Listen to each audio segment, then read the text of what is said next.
पावन सीताराम। जय रघुनंदन जय घनश्याम, पतित पावन सीताराम। अब देखिए कैसे महाराज दशरथ अपनी रानियों के साथ अपनी खुशी को व्यक्त कर रहे हैं।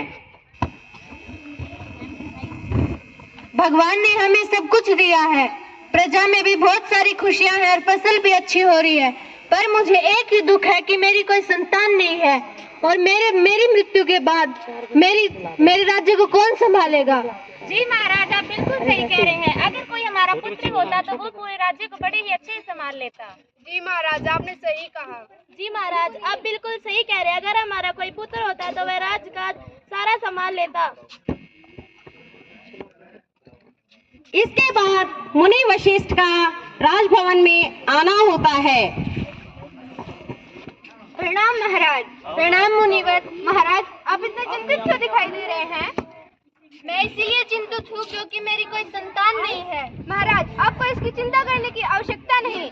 इस समस्या के लिए हम पुत्रेष्टि यज्ञ कर सकते हैं। ठीक है, आयोजन किया जाए। और मुनि वशिष्ठ ने पुत्रेष्टि यज्ञ की तैयारियां आरंभ की और पुत्रेष्टि यज्ञ से महाराज दशरथ को शीघ्र ही संतान उत्पत्ति का सुख प्राप्त होने वाला है। बधाई हो रानियों, बधाई हो। महल में चारों ओर बधाई की किलकारियां गूंज रही हैं, चारों ओर बधाइयां ही बधाइयां दी जा रही हैं। महाराज, इतने में ही मुनि वशिष्ठ आते हैं और वो महाराज दशरथ से क्या कहते हैं, देखिए जरा। महाराज, अगर आपकी आज्ञा हो तो मैं आपके चारों पुत्रों को अपने साथ लेके जाना चाहता हूँ, ताकि मैं उन्हें शिक्षा दीक्षा दे सकूं। ठीक है, ले जाइए। और मुनि वशिष्ठ चारों राजकुमारों को अपने साथ लेकर वन में जाते हैं और उन्हें शिक्षा दीक्षा में पारंगत करते हैं। प्रणाम महाराज। प्रणाम मुनिवर। महाराज, जब मुनि वशिष्ठ ने चारों राजकुमारों को शिक्षा दी, फिर उन्हें लेकर राजभवन आते हैं और महाराज दशरथ से क्या कहते हैं, सुनिए। महाराज, मैंने आपके चारों पुत्रों को योग्य बना दिया है। अब वो अपने राजकार्य को संभाल सकते हैं। और महाराज, आपकी आयु को देखते हुए मैं सोच रहा था कि आपके ज्येष्ठ पुत्र राम को राजगद्दी पर बैठा दिया जाए। जी मुनिवर, आप सही कह रहे हैं। मैं अभी घोषणा करवाता हूँ। राज्य में ऐलान कर दिया जाए कि कल राम का राज्याभिषेक होने जा रहा है। राजभवन में चारों ओर खुशियां ही खुशियां मनाई जा रही हैं, क्योंकि राजा दशरथ के ज्येष्ठ पुत्र श्री राम का राज्याभिषेक होने वाला है। महल में राज्याभिषेक की तैयारियां बड़े जोर शोरों से चल रही हैं। रानी की गई, आप देख रही हैं ये क्या हो रहा है? क्या हुआ मंत्रा? कल राम का राज्याभिषेक होने वाला है। ये तो बहुत खुशी की बात है। राम मेरा पुत्र है और अब राजा बनने वाला है। लेकिन आपका पुत्र तो भरत है, रानी की गई, और उसका राजा बनाना चाहिए। ये तुम क्या बोल रही हो मंत्रा? राम ही मेरा पुत्र है और वही राजा बनेगा। मैं तो आपकी भलाई के लिए कह रही थी रानी की गई। अगर आप राजा भरत बनेगा तो आप राजमाता और महारानी दोनों बन पाओगी। वैसे तुम सही कह रही हो। मंत्रा ने रानी कैकेयी के मन में द्वेष भर दिया और उन्होंने उनके ज्येष्ठ पुत्र राम के प्रति जहर भरते हुए अपने पुत्र भरत को राजा बनाने के लिए उकसाया। और किस प्रकार से कैकेयी पर उसका असर होता है। कैकेयी, तुम ये बहुत गलत कर रही हो। राम भी तो तुम्हारा ही पुत्र है और वो तुम्हारा पुत्र है, मेरा पुत्र नहीं है। भरत ही राजा बनेगा। तुम ही बताओ, एक माँ अपने बेटे को इतना भयंकर दंड कैसे दे सकती है? दोनों रानियों के बीच आपस में बहस होती है और रानी कैकेयी क्रोधित होकर महाराज दशरथ के पास जा रही है। महाराज, मैं आपसे बहुत नाराज हूँ। क्या हुआ कैकेयी? एक युद्ध के दौरान आपने मुझे 2 वचन दिए थे। मांगो, क्या मांगना चाहती हो? मेरा पहला वचन ये है कि भरत को राजगद्दी पर बैठाया जाए। दूसरा ये है कि राम को 14 वर्ष का वनवास दे दिया जाए। तुमने क्या बोल दिया रानी? भरत को राजगद्दी पर बिठाने वाली बात तो सही थी, पर मैं मेरे प्रिय पुत्र राम को वनवास कैसे भेज दूं? रघुकुल से रीत चली आई है, प्राण जाए पर वचन न जाए। क्या मैं आपकी इस बात को झूठी मान लूं? नहीं। और रानी कैकेयी वहाँ से क्रोधित होकर कोप भवन में चली जाती है। अब देखिए श्री राम अपने पिता के पास आ रहे हैं। आज आप इतने चिंतित क्यों दिखाई? मैं इसलिए चिंतित हूँ क्योंकि आपकी माता कैकेयी ने मुझसे वचन मांगा है कि आपको 14 वर्ष के लिए वनवास दे दिया जाए। तो इसमें चिंतित होने की क्या बात है पिताश्री? मैं आपके इस वचन को अवश्य निभाऊंगा। पर मुझे ये दुख है कि मेरा वचन तुम्हें निभाना पड़ रहा है। पिताश्री, अपने रघुकुल की रीत है कि बड़ा वचन दे तो छोटों को निभाना ही पड़ता है, और मैं आपके इस वचन को अवश्य ही निभाऊंगा। पर तुम इस योग्य नहीं हुए हो कि अभी वन में जाकर रहो तुम। पिताश्री, मैं वन में रह लूंगा।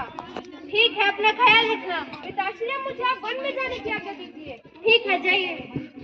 सीते, ये तुमने कौन सी वेशभूषा पहनी है? हे आर्यपुत्र, मैं भी आपके साथ वन में चलूंगी। नहीं सीते, तुम यहीं रहो और माता पिता की सेवा करना। नहीं प्राणनाथ, मेरे पिताश्री ने मुझे ससुराल के संस्कार देते समय बताया था कि तुम्हारा पति चाहे कहे तुम्हें धूप में रखे या छांव में, एक पत्नी को सदैव अपने पति की हर परिस्थिति में साथ देना चाहिए। परंतु सीते, तुम तो राजमहलों में पली बड़ी हो, मेरे साथ वन में जाकर क्या करोगी? हे आर्यपुत्र, अगर आप मेरे साथ हैं तो मैं मेरा जीवन कहीं पे भी व्यतीत कर सकती हूँ। सीते, वन में तो खतरनाक राक्षस और जंगली जानवर है, वो तुम्हें मार देंगे। नहीं प्राणनाथ, मैं आपके साथ चलूंगी। ठीक है, अगर तुम नहीं माने तुम भी मेरे साथ वन में चलो। भैया, ये मैं क्या सुन रही हूँ कि आप वन जाने की तैयारी कर रहे हैं? हाँ लक्ष्मण, मैं वन जा रहा हूँ। माता के कई ने पिताश्री से वचन लिया है, मुझे वन जाना ही होगा। भैया, मैं भी आपके साथ वन चलूंगा। नहीं लक्ष्मण, तुम यहीं रहो और माता पिता की सेवा करना। यहाँ पर भरत और शत्रुघ्न भी नहीं है जो माता पिता की सेवा करे। भैया, माता पिता की सेवा के लिए पूरी प्रजा है, मैं आपके साथ वन चलूंगा। ठीक है लक्ष्मण, अगर तुम भी नहीं मान रहे तुम भी मेरे साथ वन में चलो। राम लखन मिथिलेश कुमारी वन जाने की करी तैयारी। रथ में बैठे रघु सुखदाम, पतित पावन सीताराम। प्रणाम माताश्री। प्रणाम पुत्र। माता, हम सब वन जा रहे हैं। हे पुत्र, तुम अपनी धर्मपत्नी और अपने छोटे भाई के साथ वन जा रहे हो, उन दोनों का ध्यान रखना। माता, मैं अवश्य ही इन दोनों का ध्यान रखूंगा। ठीक है पुत्र, जैसे तुम्हारी इच्छा। माता, मुझे वन जाने की आज्ञा दीजिए। आयुष्मान भव। प्रणाम माता। माइक दे दो ना इनको, इस देखने के लिए दिया है। प्रणाम माताश्री। प्रणाम पुत्र। तुम अपने बड़े भाई और अपनी भाभी माँ का ध्यान रखना। ठीक है माता। माता, अब हमें वन जाने की आज्ञा दीजिए। ठीक है पुत्र, जाओ। प्रणाम माता। आयुष्मान। प्रणाम माताश्री। ये तुमने कैसी वेशभूषा पहनी है? ये युवराज के कपड़े उतार रही है, बल वस्त्र धारण कर यहाँ से निकल जाओ। माता, हमें वन जाने की आज्ञा। और राम, सीता और लक्ष्मण वन जाने की तैयारी करते हैं। माता कैकेयी ने उनसे राजकुमारों के वस्त्र उतरवाकर वल्कल वस्त्र दिए, जिसे धारण करके अब वो तीनों वन के लिए प्रस्थान करते हैं। माइक ले लो। ये वहाँ देखो, बड़ी वहाँ दे रखा तुमको। अरे द्वारपालो, ये राजमहल में इतना सन्नाटा क्यों है? पिताश्री के नक्श में भी कोई नहीं है। माता कौशल्या से जाकर पूछता हूँ। प्रणाम माताश्री। प्रणाम पुत्र। ले लो बेटे, पिताश्री कहाँ है? तुम्हारे पिताश्री का तो देहांत हो चुका है। मुझे किसी ने बताया क्यों नहीं? भैया राम कहाँ है? उन्हें वनवास मिला है और वो वन में गए हैं। ऐसा कैसे? तुम्हारी माँ कैकेयी से पूछो। यह मैं क्या सुन रही हूँ कि आपने राम को वनवास भेज दिया? राम वनवास क्या पुत्र, तुम ही राजा बनोगे, तुम ही राजगद्दी पर बैठोगे। आपने यह सोच भी कैसे लिया कि मैं अपने बड़े भाई राम को वनवास भेजकर स्वयं राजगद्दी पर बैठकर प्रसन्न हो जाऊंगा? मैं उन्हें अभी लेने जा रहा हूँ। आपने बहुत गलत किया है। नहीं, या तो वो भी मेरे साथ आएंगे या मैं भी वहीं रह जाऊंगा। नहीं पुत्र, रुक जा पुत्र भरत। और इस प्रकार माता कैकेयी विलाप करते हुए अपने पुत्र को मनाने का उन्होंने लाख जतन किया, परंतु भरत इस बात के लिए राजी नहीं हुए कि ज्येष्ठ भ्राता को सिंहासन से हटाकर वह स्वयं राजगद्दी पर बैठे, और वो अपने बड़े भाई श्री राम को लाने के लिए वन जाने की तैयारी करते हैं। भरत सहित सारी प्रजा वन में जाती है। कौन सा लेना इसको? लक्ष्मण, देखो तो ये कौन आ रहे हैं? भैया, ये कोई दूध लग रहे हैं। कहीं विमान में तो नहीं आ रहे। लड़कियां चुप हो जाओ। नहीं लक्ष्मण, ऐसा तो नहीं लग रहा। प्रणाम भ्राताश्री। प्रणाम भरत। भ्राताश्री, मैं क्या सुन रहा हूँ कि आप यहाँ वन में रहेंगे और मैं राजभवन में। ऐसा नहीं हो सकता, आपको मेरे साथ चलना होगा। वह राजगद्दी आपकी थी, आपकी है और आपकी ही रहेगी। हमारे पिता दशरथ का भी देहांत हो गया है, आपको मेरे साथ चलना होगा। नहीं भरत, अब मैं वहाँ नहीं जा सकता। माता कैकेयी ने पिताश्री से वचन लिया है कि मुझे वन भेज दिया जाए। अब मैं पिताश्री के इस वचन को अवश्य पूरा करूंगा और वचन के अनुसार वन में ही रहूंगा।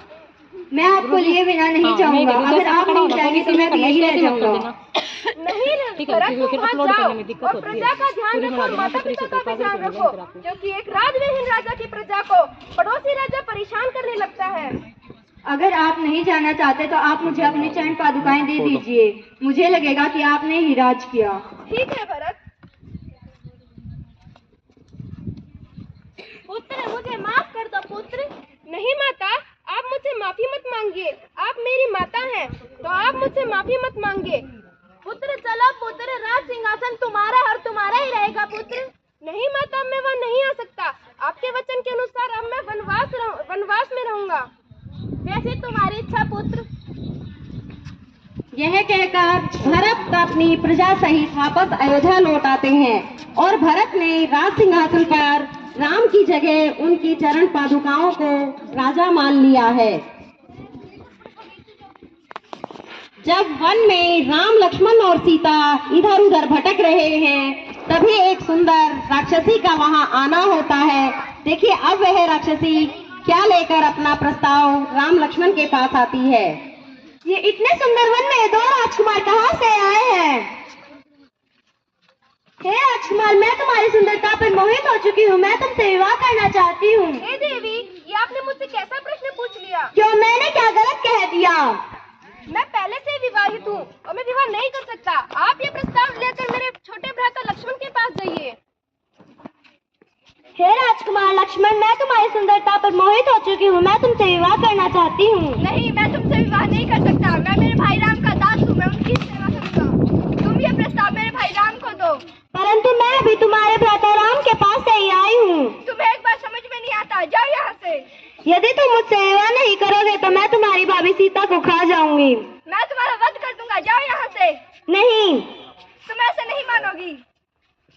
और यह कहते हुए लक्ष्मण ने शूर्पणखा की नाक काट दी। शूर्पणखा अपनी कटी हुई नाक को लेकर अपने भाई रावण के पास आती है और क्या कहती है?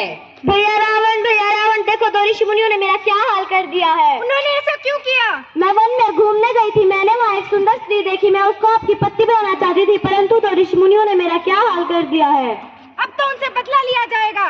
खर और दूषण को बुलाया जाए। रावण ने खर और दूषण को बुलाने का आदेश दिया और उन्हें उन तपस्वियों से युद्ध करने के लिए कहा। खर और दूषण युद्ध में जाते हैं और वीर गति को प्राप्त हो जाते हैं। इसी दौरान जब रावण को पता चलता है कि उनके भाई खर और दूषण युद्ध में मारे गए, तो रावण ने एक योजना बनाई कि क्यों ना मैं उनकी सुंदर नारी का अपहरण करके उसे अपनी रानी बना लेता हूँ। और रावण ने इस योजना को मृग का नाम देते हुए मारीच को बुलाया।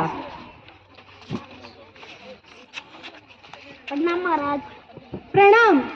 हे मारीच, तुम एक मायावी मृग का वेश धारण कर लो। किस लिए महाराज? मुझे राम से बदला लेना है, मुझे सीता का अपहरण करना है। महाराज ऐसा नहीं हो सकता। अगर यदि तुम ऐसा नहीं करते हो तो मैं तुम्हारा वध कर दूंगा। हे दुष्ट रावण, यदि मुझे मरना है तो तुम्हारे हाथों से नहीं, राम के हाथों से मरना चाहूँ। यह कहकर मारीच मृग बनने के लिए तैयार हो जाता है और रावण उसे वन में लेकर जाता है और एक मायावी हिरण के रूप में उसे बनाता है। और हरे पुत्र, हे प्राणनाथ, देखो ना जंगल में कितना सुंदर हिरण घूम रहा है। मुझे इसे लाकर दो ना, मैं इसे अपने साथ इसी कुटिया में रखूंगी। नहीं सीते, ये हिरण का बच्चा काफी छोटा है और अगर शाम तक घर नहीं पहुंचा तो इसकी माँ चिंतित हो जाएगी। नहीं प्राणनाथ, मुझे नहीं पता, मुझे यही हिरण चाहिए और अभी चाहिए। ठीक है, तो मैं इस हिरण को लाके देता हूँ। श्री राम, लक्ष्मण और सीता के संग पंचवटी में आए। सीता जी के स्वर्ण देख कर मारीच की स्वर्ण देह को मन ही मन ललचाए। रंग सुनहरा बेहद सुंदर सीता मन को भाए।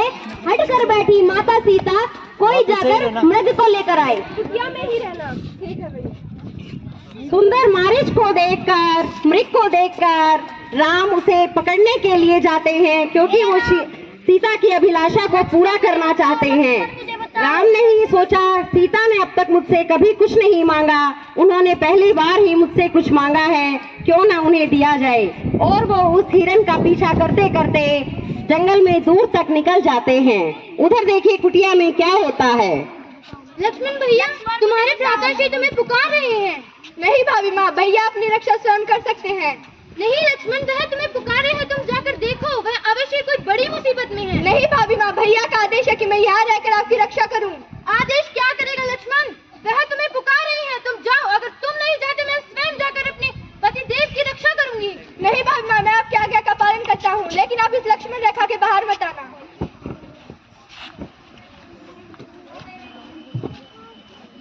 लक्ष्मण, तुम ये क्या कर रहे हो? भैया आप मुसीबत में थे, इसलिए भाभी माँ ने आपकी रक्षा करने के लिए मुझे भेजा है। लक्ष्मण, मैं मुसीबत में नहीं था, मैंने तुम्हें कहा था अपनी भाभी माँ की रक्षा करना, और वो हिरण एक मायावी था। क्या?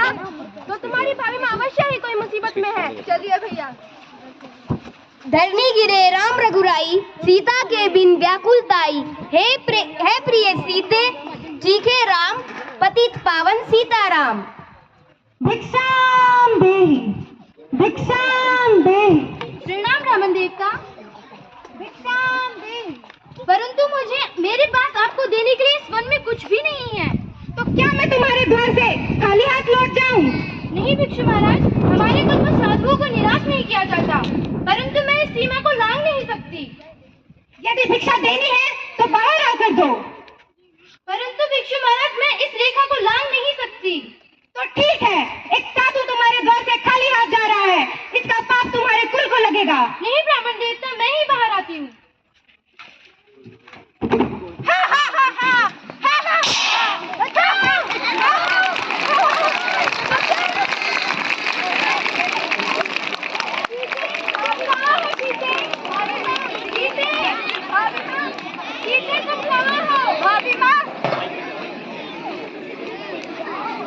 इस प्रकार से एक तरफ रावण सीता का हरण करके ले जाते हैं और वो दोनों भाई राम लक्ष्मण वन में इधर उधर सीता को ढूंढ रहे हैं। देखिए आगे क्या होता है। ये शोर कहाँ से आ रहा है? प्रणाम महाराज। महाराज की जय हो। महाराज बाहर दो तपस्वी आ रहे हैं, लेकिन चेहरे से वो राजकुमार लग रहे हैं महाराज। हनुमान जाके देखो भी वह कौन है। ठीक है महाराज। प्रणाम तपस्वी महाराज। प्रणाम। तपस्वी महाराज, आओ। आप कौन है? मैं अयोध्या का राजकुमार राम हूँ और ये मेरे भ्राता लक्ष्मण हैं। आपका यहाँ कैसे आना हुआ? मैं अपनी पत्नी सीते की खोज में यहाँ पर आया हूँ। मेरी पत्नी को मेरे भाई बाली ने मुझसे छीन लिया है। हम दोनों का दुख एक जैसा ही है। अब से हम मित्र बनते हैं। ठीक है। मैं आपसे वचन देता हूँ कि मैं आपकी पत्नी को जरूर अवश्य ही दिलाऊंगा और आपकी राजगद्दी को भी। ठीक है। और क्या आपने यहाँ से किसी को मेरी पत्नी सीते को ले जाते हुए देखा है? नहीं, मैंने आपकी पत्नी को यहाँ से लेके जाते हुए नहीं, पर मेरे पास एक पोटली है। ये तो मेरे सीते के गहने हैं, अवश्य ही कोई उसे इस दिशा से लेकर गया होगा।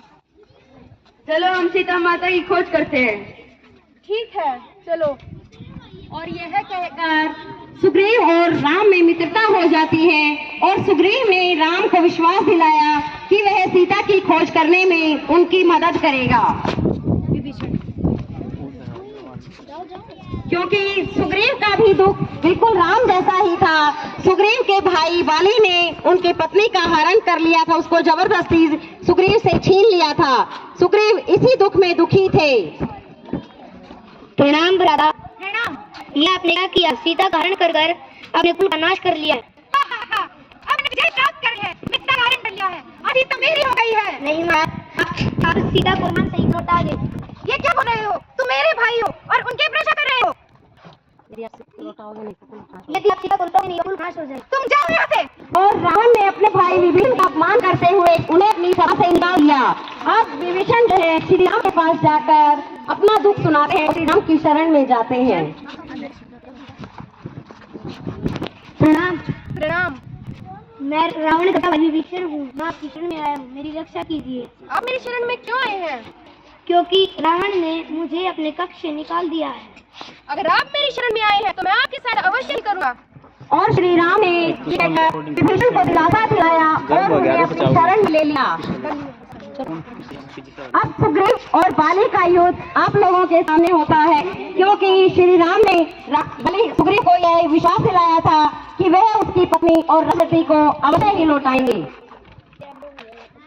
ये देखिए बाली और सुग्रीव का महायुद्ध। राम मुझे बचाओ। और पहले ही दिन सुग्रीव घायल हो गए। हे मित्र, अपने बाण क्यों नहीं चलाया? मित्र, मैं पहचान नहीं पा रहा कि तुम कौन हो और बाली कौन है। आप इसे ले लीजिए, मैं अवश्य ही आपकी बार आपको पहचान लूंगा। और उन दोनों में पहचान के लिए, क्योंकि बाली और सुग्रीव दोनों भाई शक्ल से एक जैसे थे, राम निर्णय नहीं ले पा रहे थे कि किस पर तीर चला जाए। कहीं उसी से सुग्रीव को तीर न लगे, इसलिए उन्होंने सुग्रीव के गले में फूलों की माला पहनाई। कीजिए, मैं अवश्य ही तीर चलाऊंगा।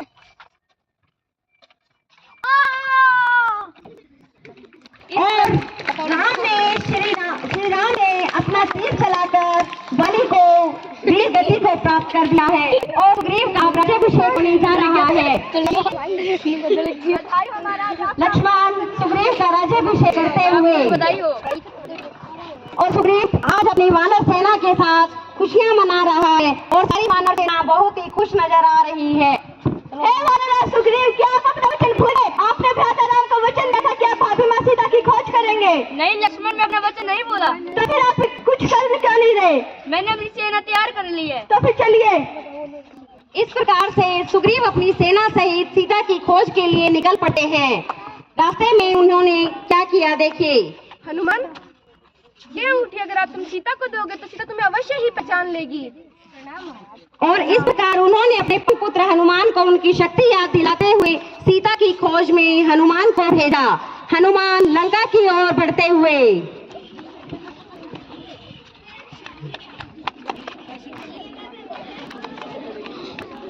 ये देखिए, हनुमान इधर उधर भटकते हुए सीधे लंका में पहुंच गए हैं और जाकर उन्होंने बहुत खोज की। फिर उन्हें सीता माता दिखाई देती हैं। प्रणाम सीता माता, दूर हट जाओ, तुम मुझे राक्षस दिखाई दे रहे हो। डरो मत, मैं राम का भेजा हुआ दूत हूँ और मैं आपके लिए यहाँ निशानी लाया हूँ।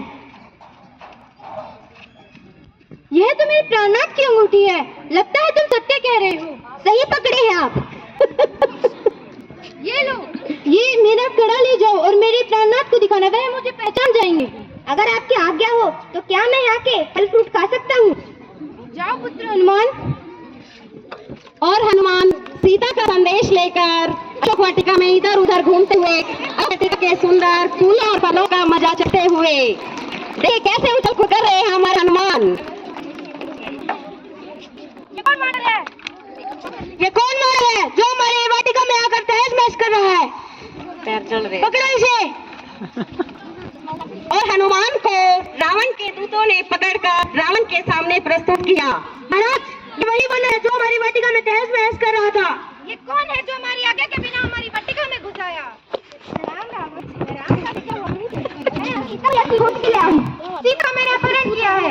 यदि राम को सीता चाहिए तो वह मुझसे युद्ध करे। यदि राम युद्ध में जीते तो सीता को इसी स्थिति में ले जाएंगे, अन्यथा सीता यही मेरे साथ लंका में रहेगी। अब तो अवश्य ही होगा और मैं ये वचन देता हूँ, हम ही जीतेंगे। ये तो यूं ही पता चलेगा कि कौन जीतेगा। इसे मृत्यु दंड दिया जाए, इसकी पूंछ में आग लगा दो। और यह कहकर रावण ने हनुमान की पूंछ में आग लगवाकर उसे मृत्यु दंड देने का निश्चय किया। और हनुमान अपनी आग लगी हुई पूंछ से इधर उधर घूमते हुए सारी लंका को जला डालते हैं और राम के पास अपना संदेश लेकर पहुंच जाते हैं। महाराज, प्रणाम। महाराज, वहाँ सीता मैया शेरों के बीच में हिरनी की तरह अपनी जीवन बता रही है और सीता मैया ने मुझे निशानी दी है। ये मेरी सीता की निशानी है, तो मैं इसे संभाल के रखूंगा। ठीक है महाराज। वो युद्ध के लिए भी ललकार रहे थे। अगर वो युद्ध के लिए ललकार रहे हैं तो हम अंगद को शांति प्रस्ताव देकर उनके पास भेजेंगे। और एक बार फिर से श्री राम शांति दूत बनाकर अंगद को हमारे पास भेजते हैं। अंगद, तुम रावण के पास जाकर शांति का प्रस्ताव लेकर जाओ।